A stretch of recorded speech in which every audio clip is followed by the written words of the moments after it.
So, Jackson, most of us, when we search things, we even have, it's a verb now, we Google things, right?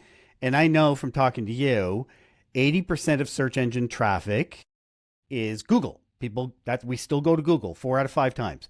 Another 10% we go to Bing, right? Those are the renegades out there. They don't Google, they Bing something.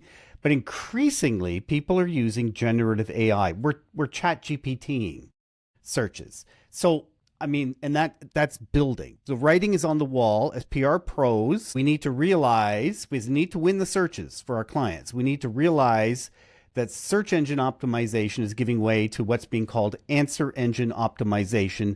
And we need to build strategies, not theory, strategies. And one of your strategies is dual websites, one for humans, one for the bots. What does that look like? It's a great question, and thank you for asking it. A few things. I mean, I think you alluded to the fact at the beginning that Google's Blue Link business is still a great business, and it still matters for a lot of companies, and it's probably going to matter for a while. But more and more, we are seeing people search, as you alluded to, with generative engines for questions, a range of questions, any question you can think of. And when they do that, generative engines send out this army of bots called ragbots, and ragbots have very specific kind of likes and dislikes and things. I don't want to make them sound like they have personality because they don't, but they're very specific in how they like things organized, information organized. And I think what we're heading towards is a dual universe. There will be a websites for humans that's pretty and has nice colors and fonts and all the things that we all know. And then one for bots where information is organized and optimized for their consumption. Why do I think this is happening? Already 51% of all internet traffic is bot traffic. So already the bots are consuming content. We know they can consume content at scale, far beyond the ability of any human. So they are effectively now, in our view at least, and in the view of some of our clients, they are effectively a whole other ICP that any business should treat like an ICP. And obviously one of the ways you cater to an ICP is through a website. Well, these bots need very specific things from a website. So you may have a second site, you may have a section within a site for them. That's what we think the world is heading towards. Jackson, what's an ICP? Ideal customer profile. I'm so sorry. Oh, okay. Love these acronyms, always looking to collect more. PR man, just color me bad on that one. Mm. I try to tell my clients that, but I fall victim. Now, I remember back in the day when social media was emerging and people had this sort of sense of, here's a content, we're just going to shove it on all the different social media channels, be it LinkedIn, YouTube, Instagram, well, back then it was Twitter. And then people started realizing that actually they are attracting different audiences and they have different algorithms, and we need to kind of like have different channel strategies as they started to grow in their understanding. Do you think the same thing's going to happen with these sort of LLMs like ChatGPT, Gemini, Perplexity, that we're going to start treating them as distinct media channels, in the sense that we're going to look at actually different audiences favor different things, audiences use them for different aspects of their sort of search, and most importantly, sort of looking at where do they scrape from? Because there's a mate of mine, I was just following him on LinkedIn, and I saw that he's just launched sort of AO, Ask Optimization, as a PR agency service, which I thought was really interesting. And I've been hearing other PRs also looking to sort of launch that as well. So, are we seeing something emerging, with the nuances and the greater understanding of the Perplexity, ChatGPT, Gemini, a little bit like back in the day with social media channels emerging, and therefore approaching them in a unique approach as opposed to one size fits all? It's an excellent question. And I want to preface my answer by saying this is a new realm, obviously, as we all know. And like any new realm, we have to be careful. What is true today might not be true in a month, might not be true in 6 months for sure. So what I would say is absolutely, you are correct, Farzana.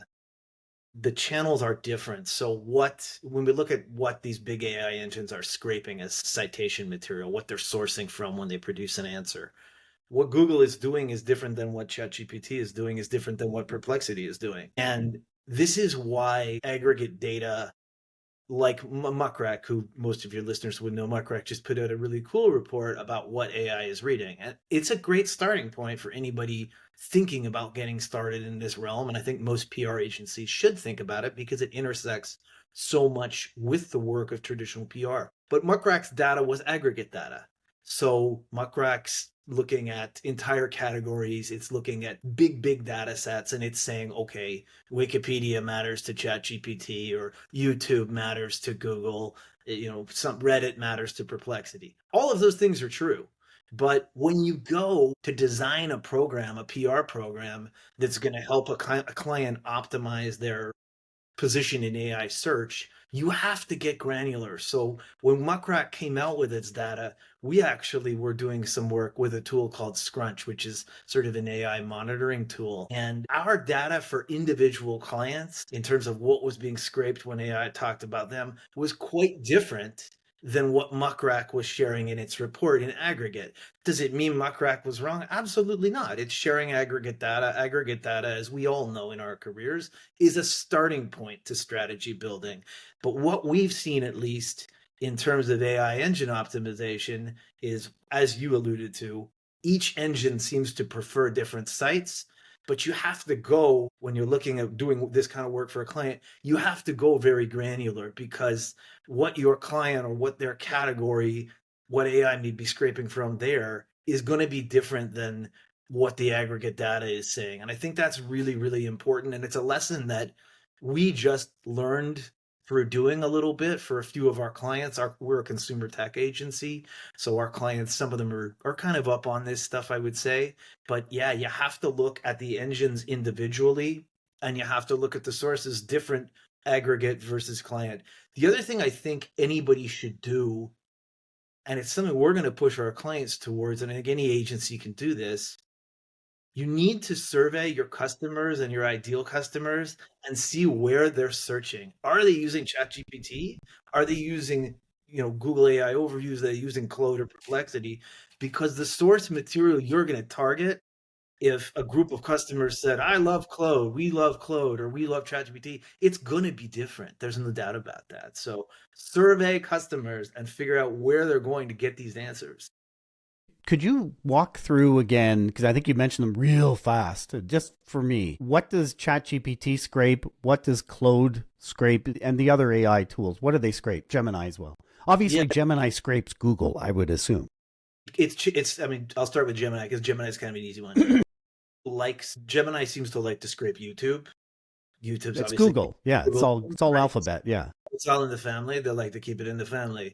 Google also seems to like to scrape Reddit. So Gemini likes to scrape Reddit, as does Perplexity. Perplexity also likes YouTube and Reddit. ChatGPT seems to like Wikipedia. So when we're optimizing for ChatGPT presence, we're thinking about Wikipedia. We're thinking about how we can manage there. ChatGPT doesn't seem to care as much in most instances about YouTube and Reddit. It cares seemingly, and again, our experience is our experience. It may not be other people's experience, but it does seem to care more about mainstream media outlets. So again, we're tech. ChatGPT is scraping Tom's a lot. It's scraping Tech Radar a lot. Claude is another beast. We haven't really done a lot of Claude because most of our clients aren't overly concerned about it. Same for Meta.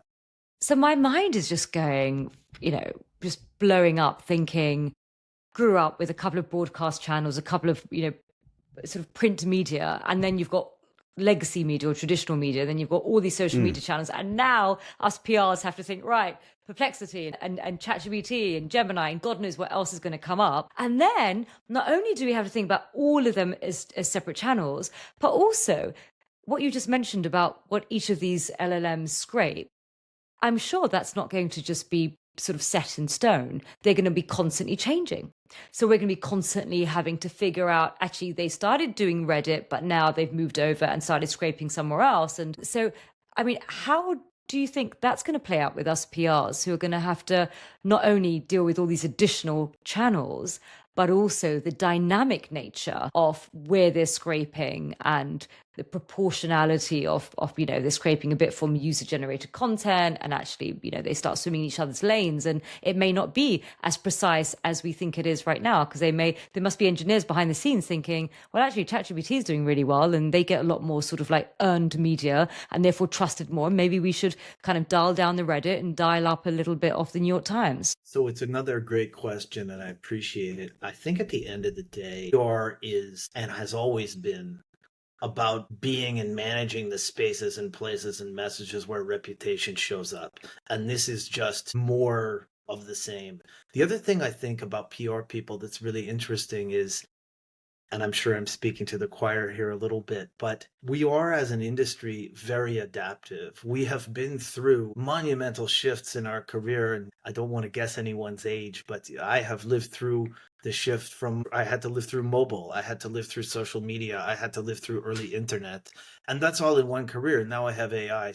Many of us, I think of myself as an adaptive person, and at the end of the day, we have that baked into our DNA, I think, as an industry and as a discipline and as PR people. So we are very well suited to this. At our firm, and for me personally, but at our firm, everybody young and old is very, very excited about this intersection of PR with generative engine optimization, because it really has breathed an interesting new life into the work that we've been doing for a long time. One of the things that's really come out of this already, and I think will continue to, is the value of PR. We've always in our industry, as you and the listeners would know, had a difficult time showing value. Well, this is another way for us to do that, because I think we're going to come to a point where people are going to understand, okay, showing up in these, high up in these 10 ChatGPT prompts is worth X to my business. Are we there yet? Probably we're not yet there yet, but the work of PR fuels that. And I think we will head in that direction eventually, where we're going to be able to tie results in search and how we're showing up reputationally in search to real business metrics. Jackson, So can I'll- I ask? Go ahead. Just SEO has been knocking around for ages, and there's always been a relationship between media coverage and the domain authority of where that media coverage sits and search on Google. Why is it that PRs have largely ignored SEO, and all of a sudden, this sort of AI search has turned up, and now we've all woken up? There's a few reasons. SEO is a very complex thing. I always liken SEO, traditional SEO, to a voodoo priesthood. So entering the voodoo priesthood is not exactly simple. The voodoo priests are not especially keen on other people kind of gathering around the cauldron and taking part in making the recipe of the cauldron. So traditional SEO has been something that I think a lot of PR people, who are often non-technical people, and not all PR people are non-technical, but SEO and its voodoo priesthood has managed to make this very abstruse, very technical. And I think that scared the hell out of a lot of PRs. It's very clear already that there's a very definitive intersection between classic earned media and then the work that PR has been doing, let's say for the last 10 or 15 years in the influencer space, places like YouTube. Those are intersecting with what these generative engines are producing and how they're producing. So there's absolutely a place at the table for us. And it feels less like that voodoo priesthood where we can't really break in and get close to the cauldron. I've got a really dumb question. I hope that's okay. I don't know any better. Middle name, Doug. Okay. Yeah, good. I feel I'm amongst brethren, so I'll ask. There are a lot of lawsuits or talks of lawsuits with all this scraping going on, especially journalist outlets, newspaper, news websites. They don't want their stuff just being used in a search, and they can't drive any revenue from it. So sometimes they put their content behind a paywall, which may or may not work.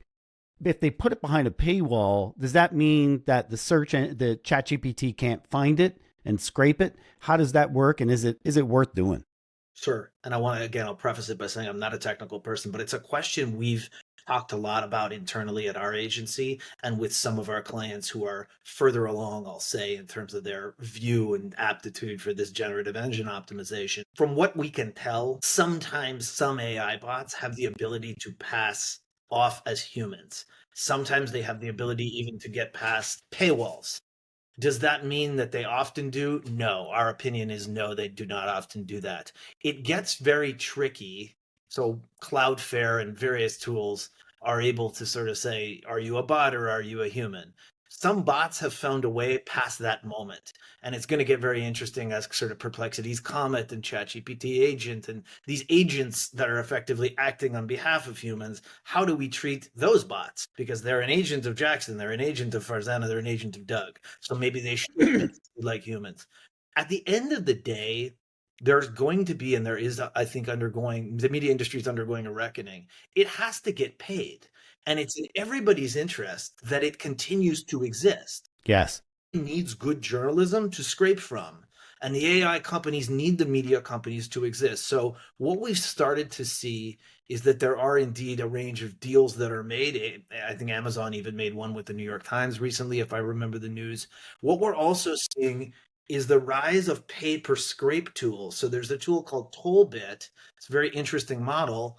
It pays media companies for each scrape that its bots make of a website in an answer. And of course, those fees are not massive fees, but at the scale that this is now happening, that can add up to a lot. So there is a mutual interest. I think at the end of the day, media companies are going to want to be scraped by AI, and AI is going to want to have good things to scrape, proper journalism, and not just a bunch of, dreck and, corporate crap. And right now, correct me if I'm wrong, AI scrapes words. Yeah. But how close are we to AI scraping sound? Podcasts, the audio, the video, how close are we to AI scraping the video and extracting meaning and graphic display? It's a great question. Some AI scrapes video, as far as we know. What we are telling our clients, because we're running a influencer campaign that we're just kind of kicking it off. We're in the planning stage for a client in the pet tech space. And they're going to be working with YouTubers. And there's absolutely a range of things you want to do if you were working with YouTubers to optimize for AI search, because probably if the influencers are big enough or have enough domain authority, have enough cred, Google AI overviews or Perplexity at least are going to scrape those. So you want to make sure that videos have transcripts. You want to make sure that those transcripts are structured a particular way, that the transcripts have citations, all things that the RAG bots, that the AI search bots like a lot. So it's absolutely. Okay, that's still the written word, though. How close are we close to AI? Never mind the transcript; it scraped the audio. Yeah. Or as far as we understand, and I'm not the most technical person in the world, there are AI bots that can scrape and extract lessons from video. So I think it's here already, and if it's not, it's coming. Excellent. Really appreciate your time today, Jackson. Completely eye-opening.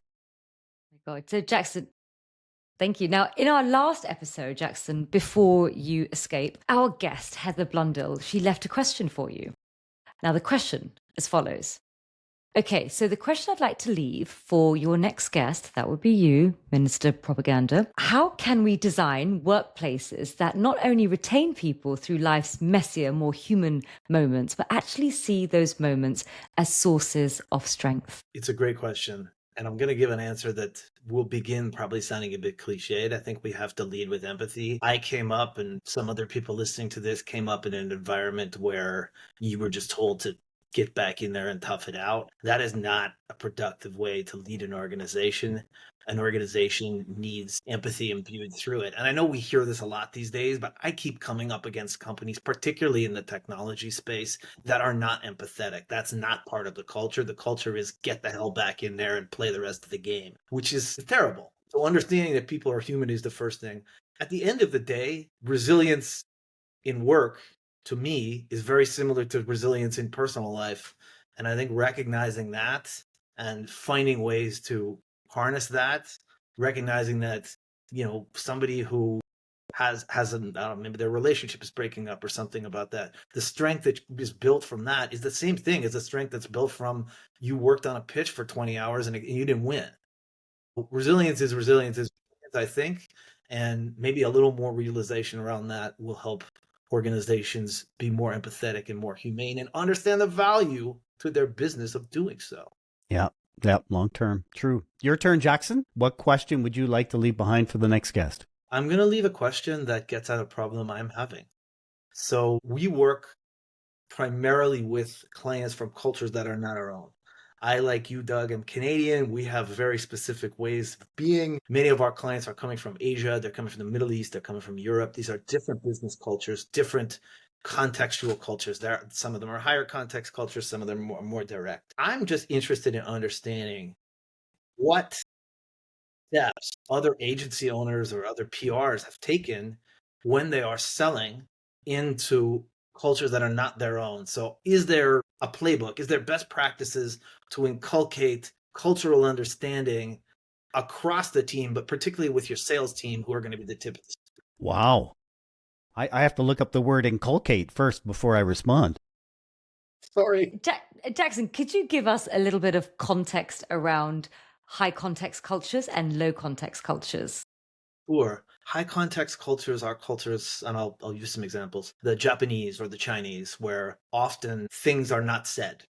Low context cultures, the one I always think of, because I lived part of the year in Aruba. The Dutch are a very low context culture. Israelis are a very low context culture. You say things directly. You do not leave anything to chance. You say the words, which sometimes for nice little polite Canadians can be hard because we don't like our culture. We don't always say things. We say, yeah, that's great. And we don't mean it's great at all. We mean it's freaking terrible. So that's the difference between high context and low context. High context, things are not said, but maybe they're said with body language, or maybe they're said by not being said. Low context is super, super direct.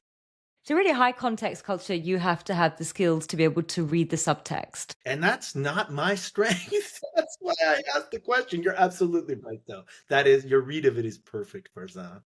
Yeah, that's really, really interesting. We work with lots of different cultures. And I guess what we look for in our talent is people who either have lived in other countries and people who have married someone from a different culture, people who perhaps parents, or people who are just linguists or hyper open and curious, because they tend to be able to have that sort of that reservoir of empathy and to understand how to operate in cultures that aren't just homogenous. Right. Yeah, I think it's fascinating. And there's some people who just find it stressful dealing with people from other cultures and others who absolutely love it. So I think kind of passion is also a driver. I always say it's the best and the hardest thing about my job, that I have Mhm. almost clients from cultures that are not my own. It keeps you on your toes. It makes life fascinating. I've obviously had the chance to travel a lot, which is one of my favorite things. But it's it's both the hardest and the most interesting thing about my job, for sure. That we're dealing with other cultures, and I appreciate your counsel that it starts at the hiring, and it's about looking for those traits at the hiring stage. So you don't hire, provincial Jimmy who's never left his little town. Unless Provincial Jimmy yearns for this, this sort of adventure of travel, because you don't have to actually board a plane to understand different cultures. You just, with this incredible world that we live in, you could do Zoom calls with people from all over the world. But if you have an interest in other people's cultures, and if you have an interest in the other, which is a psychographic trait, then you're halfway there. That's great advice. I really appreciate it. Thank you so Thanks much. again, Jackson. Thank you.